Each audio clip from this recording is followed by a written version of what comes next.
Hello student, तो कैसे हैं आप सब। आई होप बहुत अच्छे होंगे। तो आज हम आप सभी को बिहार दरोगा में पूछे जाने वाले आधुनिक बिहार से क्वेश्चन तो आप सबको बहुत शॉर्ट में बताने जा रहे हैं। हमारे पास जो ई बुक है बिहार समग्र, तो आप सबको इसमें हम जो VVI क्वेश्चन है उसको हम अंडरलाइन करेंगे और अपनी भाषा में समझाने के प्रयास करेंगे आप सभी को। तो हमारे साथ वीडियो बने रहिए रेगुलर, आपको समझ में आएगा। अगर आप नए हैं तो चैनल को सब्सक्राइब कर लीजिए, वीडियो को लाइक कर दीजिए और अपने दोस्तों के पास शेयर कर दीजिए। तो देखिए, अब हम बिहार दरोगा के लिए बिहार संग्रह को बहुत बेहतरीन तरीक़े से आप लोग को समझाने का प्रयास करेंगे और समझाएंगे भी। तो आप सब वीडियो को स्किप मत कीजिए और वीडियो को रेगुलर देखिए तो आपको समझ में आएगा। वीडियो को पूरा देखिए, ठीक है। तो चलिए हम स्टार्ट करते हैं आधुनिक बिहार स्टार्ट करते हैं। तो आप सब देखिए, फर्रुखसियर के शासन में बिहार शहजादा मिर्जा अहमद को क्या किया था, नाम मात्रा के अधिकार दिया गया था। किनको? मिर्जा अहमद को नाम मात्रा के अधिकार दिया गया। और बंगाल के नाजिम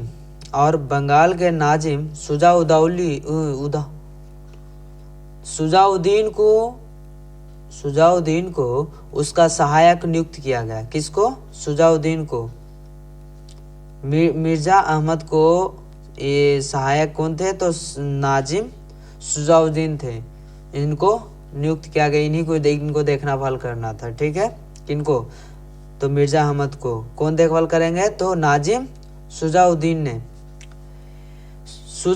ने बिहार के शासन चलाने के लिए नवाब अलीवर्दी खान को उप नवाब या नायब नाजिम नियुक्त किया। क्या नायब नाजिम नियुक्त किया। किनको? तो अलीवर्दी खान को।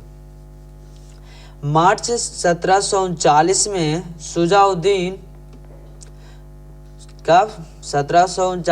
सुजाउद्दीन की मृत्यु के बाद, जब सुजाउद्दीन की मृत्यु हो गई, उसके बाद अलीवर्दी खान ने गिरिया के युद्ध में क्या हुआ था, तो सुजाउद्दीन के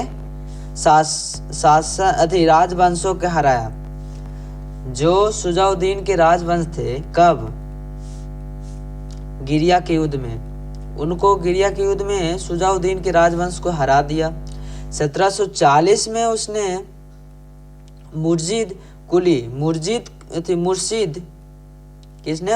कुली के वंशज कौन थे? तो सरफराज खान को विस्थापित कर बंगाल पर भी क्या प्रत्यक्ष अधिकार कर लिया। किसने? तो इसने किया था, अलीवर्दी खान ने किया था। और कौन सा युद्ध हरा करके सुजाउद्दीन के गद्दी पर बैठा था, राजवंशों को हराया था। कौन सा युद्ध के बाद? तो गिरिया युद्ध में स्थापित किया, प्रत्यक्ष अधिकार कर लिया। बिहार में प्रशासन को सुव्यवस्थित करने का पश्चात अलीवर्दी खान ने पोते, अलीवर्दी खान का पोता कौन थे? तो सिराजुद्दौला था, को बिहार का नाम मात्रा के उपनवाब बनाया। इनको भी वही किया कि इनको नाम मात्रा के बिहार का उपनवाब बनाया। उसके बाद आगे सिराजुद्दौला द्वारा अलीवर्दी खान के खिलाफ किया गया विद्रोह, वहां के तत्कालीन दीवान राजा कौन थे? जानकी राम थे, ठीक है। उनके द्वारा विफल कर दिया गया। जो वहाँ के तत्कालीन राजा थे, कौन? जानकी राम, उनके द्वारा इस लड़ाई को, इस विद्रोह को विफल कर दिया गया। अलीवर्दी खान को 1733 ईस्वी में बिहार के डिप्टी गवर्नर नियुक्त किया गया। कब किया गया था? तो 1733 ईस्वी में। किनको? अलीवर्दी खान को। राजा जानकी राम के पश्चात राम नारायण को बिहार का दीवान बनाया गया। किनको? राजा राम नारायण को पश्चात बिहार के दीवान बनाया गया। किनको? राजा जानकी के पश्चात में। अलीवर्दी खान की 1756 में मृत्यु हो गई। अलीवर्दी खान को 1756 में मृत्यु हो गई। उसके बाद सिराजुद्दौला बंगाल का नवाब बना। जब अलीवर्दी खान को मृत्यु हो गया, उसके बाद सिराजुद्दौला जो थे वो बंगाल का क्या बने? तो नवाब बने, बंगाल के नवाब बने। ठीक।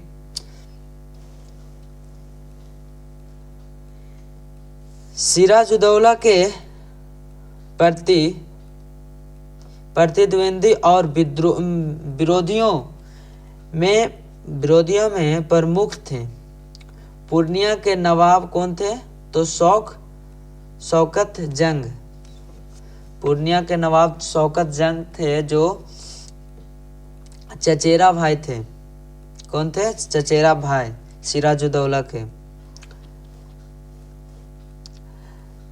सीजा की मौसी घसीटी बेगम तथा उसका सेनापति मीर जाफर अलीवर्दी का दामाद थे। मीर जाफर कौन थे? तो अलीवर्दी के दामाद थे।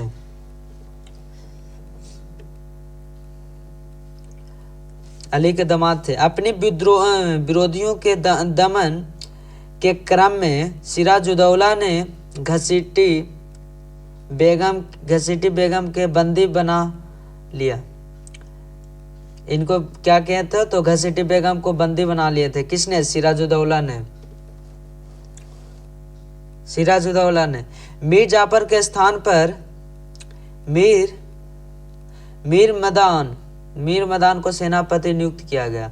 मीर जाफर के स्थान पर किनको किया गया? किनको? तो मीर मदान को सेनापति नियुक्त किया गया। अक्टूबर 1756 में मनिहारी के युद्ध में मिराज ने शौकत को क्या पराजित कर उसकी हत्या कर दिया। जब पराजित किया, उसके बाद उसको हत्या कर दिया। 23 जुलाई 1757 को प्लासी नामक स्थान पर बंगाल का नवाब कौन थे? तो सिराजुद्दौला और ब्रिटिश की ईस्ट इंडिया कंपनी दोनों मिलकर के कंपनी की सेना के बीच ऐतिहासिक प्लासी युद्ध हुआ। किनके सेना के बीच? एगो ईस्ट इंडिया कंपनी के सेना के बीच और सिराजुद्दौला के सेना के बीच, दोनों को एक ऐतिहासिक युद्ध हुआ। कौन सा युद्ध हुआ? ऐतिहासिक युद्ध हुआ, प्लासी की युद्ध। इसी को प्लासी की युद्ध कहा जाता है। मुर्शिदाबाद में हुआ, जिसमें सिराजुद्दौला की मृत्यु हो गई और कंपनी के नेतृत्व कर रहे लॉर्ड क्लाइव की जीत हो गई।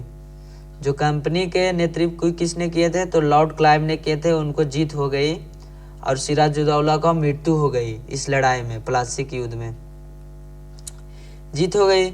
उसके बाद बोलता है, प्लासी की युद्ध के पश्चात लॉर्ड क्लाइव ने मीर जाफर को बंगाल का नवाब नियुक्त किया। मीर जाफर को क्या बंगाल के नवाब नियुक्त किया। किसने? लॉर्ड क्लाइव ने, जो लड़ाई जीता, नियुक्त किया। और उसके साथ पटना आया। जब उनको मीर जाफर को बंगाल का नवाब नियुक्त किए, बोले कि बंगाल का नवाब है, तो उसके बाद उन्हीं के साथ, किन्हीं के साथ? तो मीर जाफर के साथ वो पटना आए। लॉर्ड क्लाइव ने मीर जाफर के पुत्र मीरन को बिहार का उपनवाब नियुक्त किया।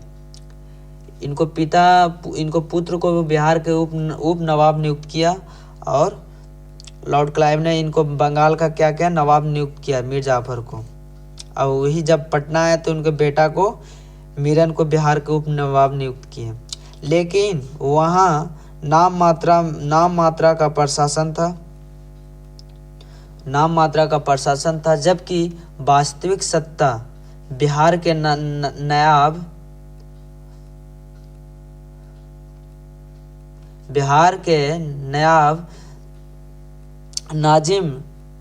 नाजिम हैं जो राजा थे, उनका नाम था राम नारायण के हाथों में थे। किनके हाथ में थे? तो राम नारायण के हाथों में थे बिहार की सत्ता पूरी तरह से। इलाहाबाद की संधि के बाद रॉबर्ट क्लाइव ने 2 उप दीवान नियुक्त किया। 2 गो उप दीवान क्या किया? तो नियुक्त किया। इसमें बंगाल के लिए मोहम्मद रजा खान एवं बिहार के लिए सिताब राय थे। 2 गो के क्या उप दीवान नियुक्त किए। जो बंगाल के लिए कौन थे? तो मोहम्मद रजा खान थे और बिहार के लिए सिताब राय थे।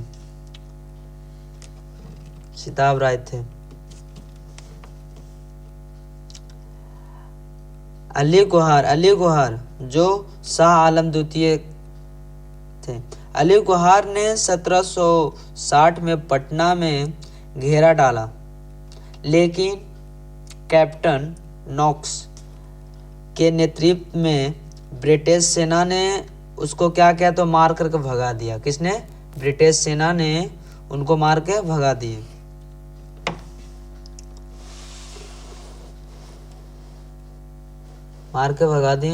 उसके बाद है अली गुहार का बिहार का अभियान 1759 ईस्वी में समाप्त हुआ। जो अली गुहार थे उनको अभियान था 1759 में समाप्त हो गया।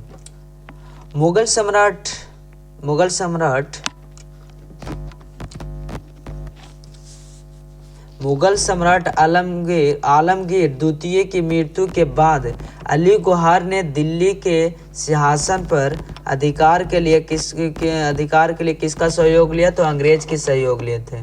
जो दिल्ली के सिंहासन पर बैठने के लिए किसने? आलमगीर की द्वितीय जब मृत्यु हो गई, उनके बाद अली गुहार ने दिल्ली के सिंहासन पर बैठने के लिए अंग्रेज के साथ सेना थे, अंग्रेज से सहयोग लिए। उसके बाद बोलता है पटना में अंग्रेजों की फैक्ट्री में अली गुहार का राजाभिषेक हुआ।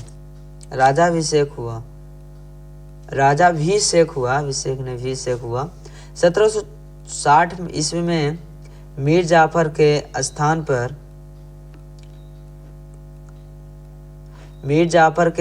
पर कौन थे? तो मीर कासिम को बंगाल का नवाब बनाया गया। किनका स्थान पर? मीर जाफर के स्थान पर नवाब बनाया गया। नवाब मीर कासिम ने अपनी राजधानी मुर्शिदाबाद से हटा करके मुंगेर स्थापित कर लिए। जब मीर जाफर थे तो उस समय इनको राजधानी कहाँ था? मुर्शिदाबाद था। और जैसे मीर कासिम बने बंगाल का नवाब, तो वहाँ से हटा करके अपना राजधानी कहाँ कर लिए? तो मुंगेर कर लिए। कहाँ? मुंगेर। आगे बोलता है 1764 ईस्वी में अंग्रेजी सेना यानी अंग्रेजों की सेना के साथ मीर कासिम अवध के नवाब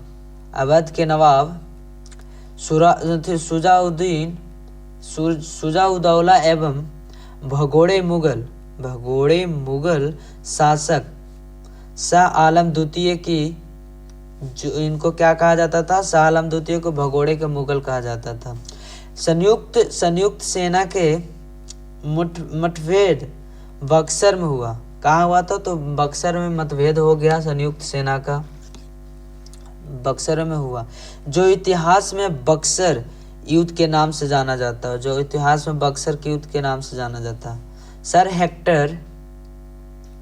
सर हेक्टर मुनरो के नेतृत्व में अंग्रेजों की सेना ने तीनों शासकों की संयुक्त सेना को क्या किया? तो पराजित किया। किसने किया? तो हेक्टर हेक्टर मुनरो ने किया। किसने किया? हेक्टर मुनरो ने किया। देखिए हेक्टर मुनरो ने किया था तीनों सेना का क्या तो पराजित। बक्सर युद्ध के पश्चात शाह आलम द्वितीय ने बिहार, बंगाल व उड़ीसा के क्षेत्रों में क्या किया था? तो दीवानी का अधिकार बोले तो लागन वसूली का अधिकार ईस्ट इंडिया कंपनी को प्रदान कर दिया, यानी ईस्ट इंडिया कंपनी को दे दिया कि आप लागत का वसूली कीजिए। लॉर्ड क्लाइव ने 1765 ईस्वी में बंगाल एवं बिहार के क्षेत्र में द्वैध शासन लागू किए। किसने किए? लॉर्ड क्लाइव ने। कब किया था? तो 1765 ईस्वी में द्वैध शासन के लागू किए लॉर्ड क्लाइव ने। 1765 में किए लॉर्ड क्लाइव ने, 1765 में। इसके बाद आगे बोलता है सर लियोनील कार्टिस को द्वैत शासन का जनक कहा जाता है। किनको? तो सर लियोनील कार्टिस को द्वैत शासन का जनक कहा जाता है। इस समय का प्रशासन मिर्जा मोहम्मद कजीम खान थे, जो मीर जाफर के भाई थे। किसके थे? मीर जाफर के भाई कौन थे? तो मिर्जा मोहम्मद कजीम खान के पास था। किनके पास था शासन बिहार के? तो मिर्जा मोहम्मद कजीम खान के पास था, जो मीर जाफर के भाई थे। तथा उसकी सहायता के लिए एक उप सूबेदार, जो सूबेदार का नाम क्या था? तो धीरज नारायण था, जो राजा राम नारायण का भाई थे। कौन? धीरज नारायण। इनके सहायक के लिए सूबेदार रखा गया, उस सूबेदार का नाम था धीरज नारायण, जो राजा राम नारायण के भाई थे। लॉर्ड क्लाइव ने सितंबर 1765 में कजीम खान को पद से हटा करके किनको बैठाया? तो धीरज नारायण को बैठाया। किसने? लॉर्ड क्लाइव ने। राजा रामनारायण और राजा सिताब राय बिहार के महत्वपूर्ण उप प्रांतिपतियों में से थे। पटना में स्थित अंग्रेजों जो पटना में स्थित किए थे अंग्रेजों की फैक्ट्री यानी बोले तो व्यापारिक केंद्र के मुख्य अधिकारी कौन थे? तो मिडलटन को राजा धीरज नारायण और राजा सिताब राय के साथ एक प्रशासन मंडली का सदस्य कब बनाया गया? तो 1766 में बनाया गया। कब बनाया गया? 1766 में बनाया गया, यानी नियुक्त किया गया।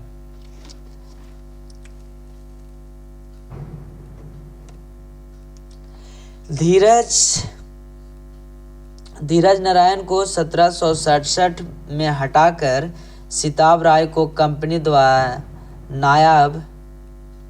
नायाब दीवान बनाया गया। किनको हटाकर के? धीरज नारायण को हटा दिए। उनके बाद कंपनी को जो नायाब बने कौन बने? तो सिताब राय ने बने, सिताब राय को बनाया गया।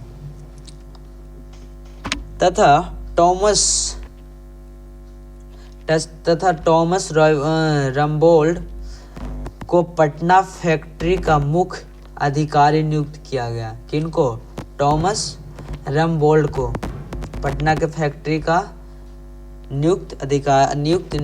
अधिकारी नियुक्त किया गया।